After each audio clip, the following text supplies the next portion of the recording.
அனைவருக்கும் வணக்கம். பிறிதொரு வீடியோவில் நாங்கள் சந்திக்கிறோம். இந்த வீடியோவில் கிரேட் 9 முதலாம் தவணை பரீட்சை பேப்பர் ஒன்ற டிஸ்கஷனை பார்ப்போம். பகுதி 1 இது பார்த்திங்கன்னா சபரகமு மாகாண கல்வி திணைக்களத்தின் 2017 ஆண்டுக்கான முதலாம் தவணை பரீட்சை பேப்பர். ஆக நாங்கள் பகுதி 1 முதல் 20 வினாக்கள் இதில் டிஸ்கஸ் பண்ணுவோம். ஆக ஸ்டார்ட் பண்ணுவோம். ஆக முதலாவது கேள்வி, கிட்டிய 10ற்கு மட்டம் தட்டுக. கிட்டிய 10ற்கு மட்டம் தட்டுக. ஆகவே 194 கிட்டிய 10ற்கு மட்டம் தட்டுக. ஆகவே 194ல் நாங்கள் இறுதி இலக்கத்தை பார்க்கணும். இறுதி இலக்கம் 4. இங்கே என்ன ரூல் என்று சொன்னால், இறுதி இலக்கம் 5க்கு சமனாகவோ 5 விட பெரிதாகவோ இருக்குமானால் முன்னுள்ள நம்பருக்கு ஒன்று சேர்க்கணும். அப்படி இல்லை என்று சொன்னால் இந்த முன்னுள்ள நம்பர் அதே மாதிரி அமையும். இறுதியில் நாங்கள் என்ன செய்யணும்னா ஒரு பூஜ்ஜியத்தை சேர்க்கணும். ஆகவே இந்த ஆன்சர் 190. ஏண்டா இறுதியில் பார்த்தீங்கன்னா 5 விட குறைவாக இருக்குது. ஆகவே 190. சப்போஸ் இது 195 தரப்பட்டிருந்துச்சுன்றால் பாருங்கள் 5க்கு சமனாக இருக்குது. ஆகவே முன்னுள்ள நம்பரோட ஒன்றை கூட்ட வேணும். ஆகவே அப்படி வந்திருந்தால் இதுக்கு ஆன்சர் 200 வந்திருக்கும். பட் இங்கே பார்த்தீங்கன்னா ஆன்சர் 190. ஆகவே அடுத்தது 32, 25, 18 அடுத்து வரும் இரு உறுப்புகளை எழுதுக. ஆகவே குறைந்து போகுது. எவ்வளோ குறைதுன்னு பாருங்கள். 32லேருந்து 25க்கு எவ்வளோண்டா 7 குறைஞ்சிருக்கு. ஸோ அதே மாதிரி 25லேருந்து 18க்கு எவ்வளோ குறைஞ்சிருக்கு. ஆகவே எவ்வளோ குறைஞ்சிருக்குதுன்னு சொன்னால் நம்மளால் நமக்கு பார்க்கலாம். 18ஓட 19 20. ஆகவே 2 + 5 ஆகவே 7. ஓகே, இது எண் கோலம் 7 7 குறையுது. ஆகவே 18ல் 7 கழிக்கணும். 18ல் 7 கழிக்கணும். 18ல் 7 கழித்தால் 11. அதே மாதிரி அடுத்ததுக்கு 11லேருந்து 7 கழிக்கணும். ஸோ 11ல் 7 கழிச்சா நாங்கள் பார்த்தீங்கன்னு சொன்னால் வந்து ஆன்சர் கிடைக்கக்கூடிய மாதிரி இருக்கும். ஆகவே 4. ஓகே. ஸோ அடுத்ததாக கொஷன் நம்பர் 3 சுருக்குக. 12ல் 1 சக 12ல் 7 பகுதி எண்கள் சமனாக இருக்கணும். ஆகவே 12 சமனாக இருக்குது. ஆகவே 12 1 7 கூட்டினா 8. இதை பாருங்கள், மேலும் கீழும் 4ஆல் சுருக்கலாம். ஆகவே 4ஆல் சுருக்கினா 4 2 8 4 3 12. அவை தான் இதுக்கான ஆன்சர். வியாபாரி ஒருவர் 800 ரூபாய்க்கு கொள்வனவு செய்த ஒரு மின் உபகரணத்தை 10% லாபம் கிடைக்குமாறு விலை குறிக்கிறார்.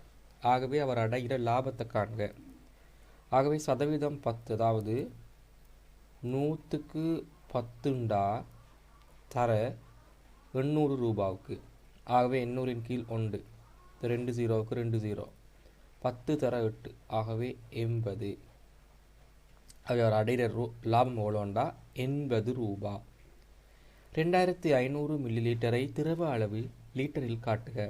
ஓகே, ஆகவே நம்மளுக்கு தெரியும் 1000 மில்லி லிட்டர் சமன் 1000 மில்லி லிட்டர் சமன்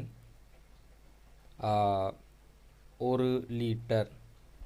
ஆகவே இதை பயன்படுத்தி இது 1000ஆல் பிரிக்கணும். ஆகவே 2.5 லிட்டர். அடுத்தது x சமன் 3. ஆகவே இதன் பெருமானம்.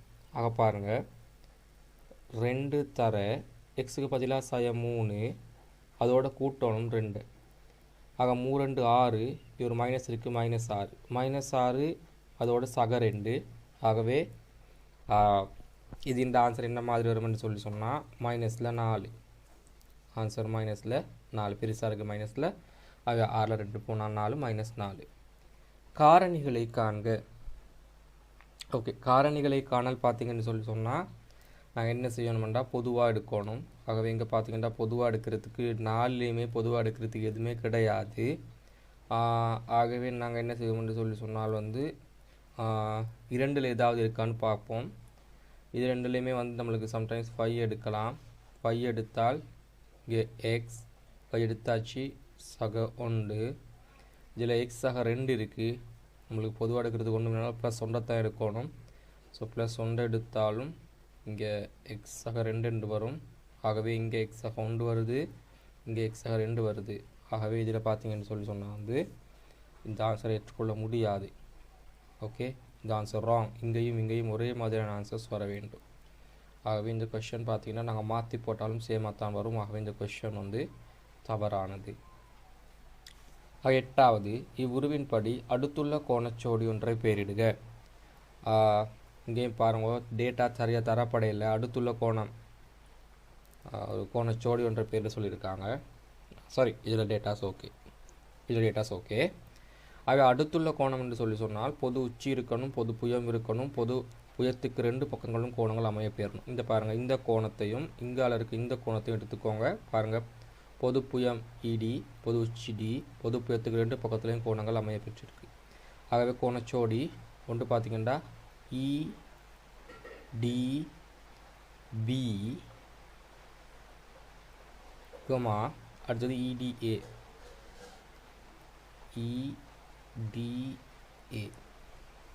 கட்டாயமாக கோணம் என்றது மார்க் பண்ணப்பட வேண்டும். ஆகவே அடுத்த கொஸ்டின், 12% ஆண்டு எளிய வட்டி வீதப்படி ரூபாய் 50,000 பணத்தை கடனாக பெற்ற ஒருவருக்கு கடனிலிருந்து மீளும் போது வட்டியாக 1800 செலுத்த நேரும். ஆக அவர் கடன்பட்ட காலம். சரி, முதலாவது ஒரு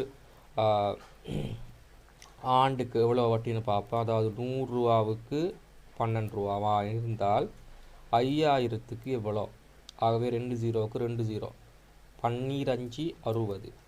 ஆகவே 600 ரூபா. இது பார்த்திங்கன்னா ஆண்டுக்கு. ஆக இவர் மொத்தமாக எவ்வளோ கொடுக்குறாருன்னு சொன்னால் வந்து வட்டியாக 1800.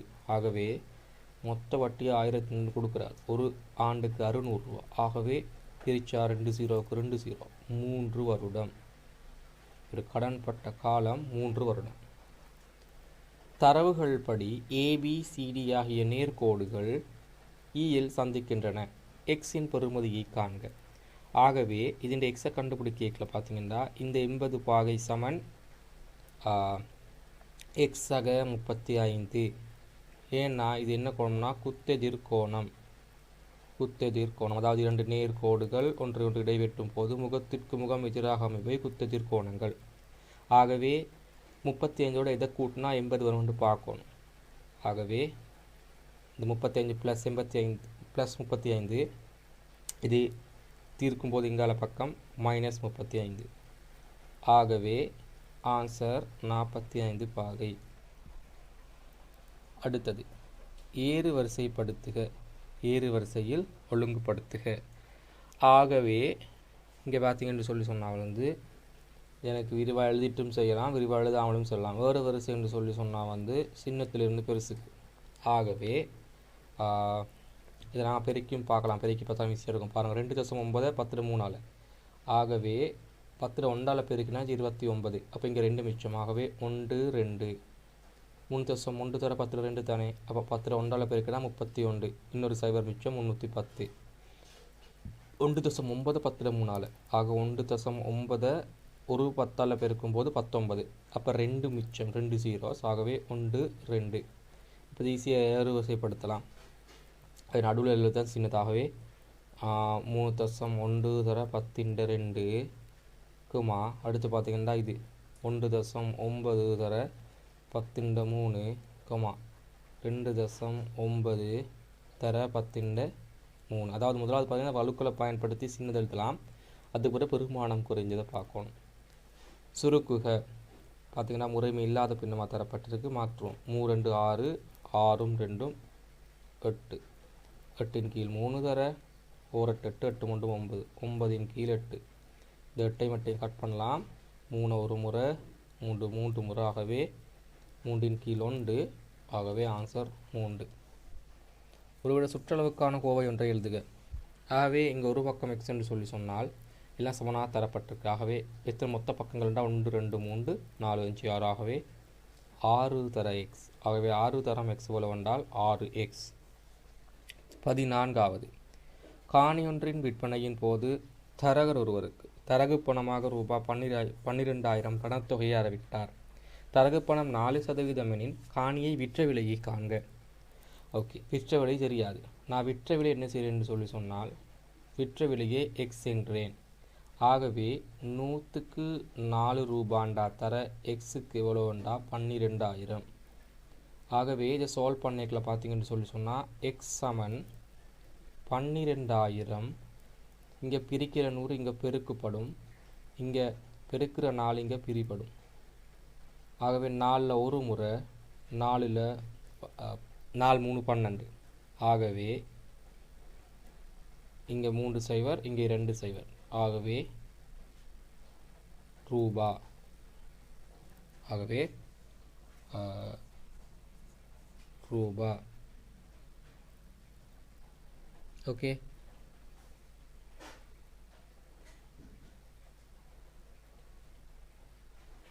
ஐ திங்க் மிஸ்டேக்ஸ் இல்லைன்னு நினைக்கிறேன். 12,000 120,000. ஓகே ஓகே, அடுத்ததுக்கு மூவ் பண்ணுவோம். நீளம் 2 அலகாக உள்ள உருவில் காட்டப்பட்டுள்ள செவ்வகத்தின் பரப்பளவு 6x-4. நீளம் எவ்வளோண்டா 2. ஆகவே இப்போது 2 காணப்படுது. இப்போதான் ப்ராப்ளம் பார்ப்போம். நீளம் 2 அலகாக உள்ள உருவில் காட்டப்பட்டுள்ள செவ்வகத்தின் பரப்பளவு 6x-4 ஆகும். நிலற்றப்பட்ட பகுதியின் பரப்பளவை காண்க. ஆகவே நீளம் ஃபுல்லாக நீளம் 2 அலகுகள். ஓகே, இது இந்த பரப்பளவு எவ்வளோன்னு சொன்னால் 6x-4. ஆகவே இது ரெண்டும் சமன்னு சொல்லி தரப்பட்டிருக்கு. ஆகவே நிலற்றப்பட்ட பகுதியில் பரப்பளவை காண்க. அப்போ என்ன செய்யணும்னா இந்த 6x-4 2ஆல் பிரிக்கணும். அப்போ 2ஆல் பிரிக்கிறதுக்குள்ள பார்த்தீங்கன்னு சொன்னால் இது ரெண்டும் கட் ஆகணும். அதாவது 2ஆல் சுருக்கினா 1, இங்கே பார்த்தீங்கன்னா 3, இங்கே பார்த்தீங்கன்னா இது 2. ஆகவே 3x-2 இதான் ஒரு போர்ஷன் பரப்பளவு. கோணம் கிவ்வின் பருமனை காண்க. ஓகே, ஸோ இங்கே 80 பாகை, இங்கே 80 பாகையாக இருந்தால் இந்த இடமும் எங்களுக்கு ஈஸியாக தெரியும் 80 பாகை. ஏன்னா எஃப் வடிவில் அமைகிற கோணங்கள் ஒத்த கோணங்கள் என்று பேர் வரும். ஆக இது ரெண்டும் பார்த்தீங்கன்னா ஒரே நேர்கோட்டில் அமையுது. ஆகவே இதை கூட்டினா 180 வரணும். ஆகவே 180ல் 80 கழிச்சல் என்று சொன்னால் 100 பாகை. நீளம் x-3 அகலம் 2x-2 உள்ள செவ்வகம் ஒன்று x சமன் 5 ஆகும் போது சதுரமாகும் என காரணங்களுடன் காட்டுக. ஆகவே நீளம் x-3. ஆகவே x-க்கு 5 என்றா x-3ல் x-க்கு 5 என்றா எவ்வளோண்டா 8 சென்டிமீட்டர் வருது நீளம். ஆகவே அகலம் பார்க்குறீங்கள 2x-2 ஆக 2 தர 5x-2. ஆகவே 10x-2 இதுவும் 8 சென்டிமீட்டர். ஆகவே இங்கே என்னென்ன ரீசன் என்று சொன்னால் நீளம் அகலம் என்பன சமம். ஆகவே சதுரமாகும்.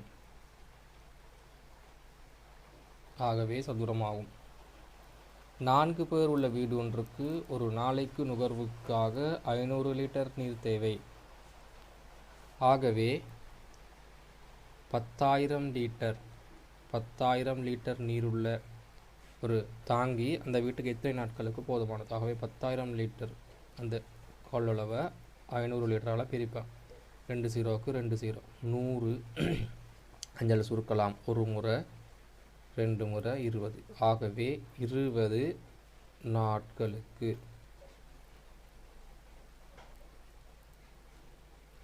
ஆக 20 நாட்களுக்கு இது போதுமானது. 7% வருட வட்டிப்படி ரூபா 25,000 பணத்தொகையை நிதி நிறுவனம் ஒன்றில் சேமித்த ஒருவருக்கு 3 வருட இறுதியில் கிடைக்கும் வட்டி. ஆகவே 100க்கு 7 அப்படியா இருந்தால் 25,000க்கு எவ்வளோ? 2 0 2 0 7 5 35 3 மீதி 7 2 14 14 3 17 இன்னொரு 0. ஆகவே 1,750 ரூபா எவ்வளோ கண்டா ஒரு வருடத்துக்கு. ஆகவே 3 வருடத்துக்கு 1750 இன்ட்டு 3 0 15 1 மீதி 7 3 21 1 22 2 மீதி 1 3 3 4 5 ஆகவே 5250 ரூபா. அடுத்த கேள்வி 44 ஆனது பொது உறுப்பு 3 எண் சக 4 ஆக உள்ள எண் கோலத்தின் ஒரு உறுப்பாகுமா இல்லையா என காரணங்களுடன் கூறுக. செக் பண்ணி பார்ப்போம். 3 எண் சக 4 இதில் 44 வருமா? ஆகவே இதை சால்வ் பண்ணிக்கல +4 இல்லாமாக்க -4. ஸோ அதே மாதிரி இங்கேயும் -4. ஆகவே 3 எண் சமன் 40. ஆகவே எண் கண்டுபிடிக்க 3 பிரிக்கணும். ஆகவே பார்த்திங்கன்னா சமனாக விட வருதில்லை, தசத்தில் விட வரும், அதாவது பின்னத்தில் விட வரும். 40 கீழ் 3. அவை ரீசன் எழுதலாம். உறுப்பு அல்ல, உறுப்பு அல்ல. ஏண்டா பார்த்திங்கன்னா எண்ணுக்கு ஒரு முழு எண்ணில் விட வரையில்லை, முழு எண்ணில் விட வரையில்லை, எண்ணுக்கு தசமத்தில் விட வருது. ஆகவே பார்த்திங்கன்னா தசத்தில் விட வருது சாத்தியம் கிடையாது. ஆகவே உறுப்பு அல்ல. காரணம் எழுதலாம். காரணம் என்னென்று சொன்னால் எண் முழு எண் பெருமானமாக அமையாததால். ஓகே, எண் முழு எண் பெருமானமாக அமையாததால். எண் முழு எண் அல்லன்னு எழுதினாலும் ஓகே. ஓகே, ஸோ மாணவர்கள், என் வாய்ஸில் கொஞ்சம் ப்ராப்ளம் இருக்கும் இந்த வெதர் கிளைமேட்டோட. அதில் ஏதாவது உங்களுக்கு டிஸ்டர்பன்ஸஸ் இருந்துச்சுன்னா சாரி. ஸோ நாங்கள் அடுத்த வீடியோட இதில் பார்ட் 2 வினாக்களுக்கான விடைகளை நாங்கள் பார்ப்போம். ஆக வீடியோவோட இணைஞ்சிருங்க, வீடியோவை ஷேர் பண்ணுங்கள். உங்களுக்கு ஏதாவது டவுட்ஸ் இருந்துச்சுன்னு சொன்னால் கட்டாயமாக கமெண்ட் பண்ணுங்கள். ஆகவே நாங்கள் அடுத்த வீடியோவில் சந்திக்கலாம்.